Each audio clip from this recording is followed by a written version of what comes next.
அஸ்ஸலாம் அலைக்கும் வரஹமத்துல்லாஹி வபரகாத்துஹு. இன்னைக்கு வீடியோவில் ஒரு அற்புதமான துவா ஒன்று பார்ப்போம். நபி ஈசா அலைஹிஸ்ஸலாம் அவர்கள் ஓதிய ஒரு அற்புதமான துவா. இந்த துவாவை ஓதிட்டு வரும்போது பசி, பட்டினி, பஞ்சம், உணவு தட்டுப்பாடு இது எதுவுமே இருக்காது. விசாலமான உணவு கிடைக்கும்.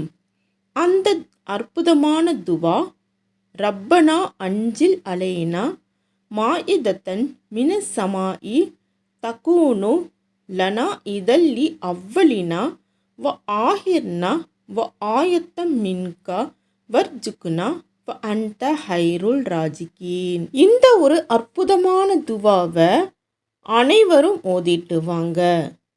விசாலமான உணவை பெற இது ஒரு அற்புதமான துவா. அஸ்ஸலாமு அலைக்கும் வரஹமத்துல்லாஹி வபரகாத்துஹு.